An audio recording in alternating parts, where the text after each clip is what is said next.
ایک زمانے میں کالے بادلوں کے نیچے ایک شہر تھا، لیکن وہاں کوئی بولتا نہیں تھا، کوئی ہنستا نہیں تھا، کیونکہ پورا شہر پتھر کا بن چکا تھا۔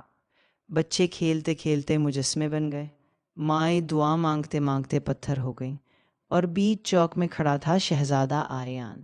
آنکھوں میں اب بھی ڈر جمع ہوا تھا۔ یہ کیا تھا سب؟ ظالم جادوگر زلمان کا جادو۔ دور پریوں کی دنیا میں شہزادی نور رو رہی تھی۔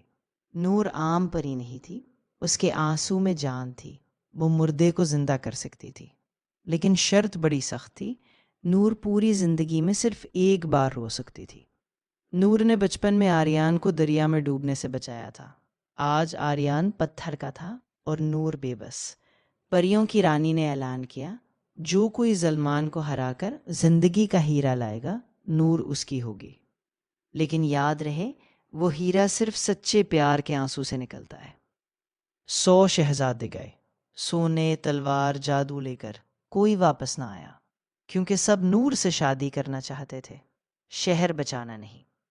پھر آیا فیضان، ایک غریب لکڑہارا، پھٹے کپڑے، خالی ہاتھ۔ لوگ ہنسے۔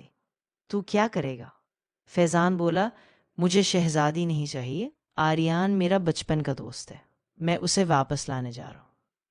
زلمان کے قلعے میں جنگ ہوئی، فیضان لہو لہان ہو گیا، مرنے ہی والا تھا۔ نور یہ سب دور سے دیکھ رہی تھی، اور پھر نور نے اپنا وعدہ توڑ دیا۔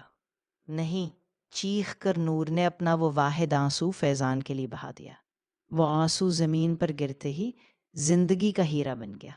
ہیرا فیضان کے سینے میں چمکا، اور اس میں 100 ہاتھیوں کی طاقت آ گئی۔ ایک ہی وار میں زلمان راکھ بن گیا، اور پھر پورا شہر کانپا۔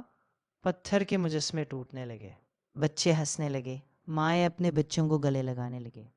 آریان زندہ ہوا، دوڑ کر فیضان سے لپٹ گیا۔ تو نے مجھے بچا لیا بھائی، نور تیری ہوئی۔ نور مسکرائی، فیضان کا ہاتھ تھاما۔ میں نے آنسو اس کے لیے بہایا جس نے دوستی نبھائی۔ سچا پیار تاج نہیں مانگتا، قربانی مانگتا ہے۔ اس دن پریوں کی رانی نے نیا قانون بنایا، آج سے ہماری دنیا میں طاقت نہیں، قربانی راج کرے گی۔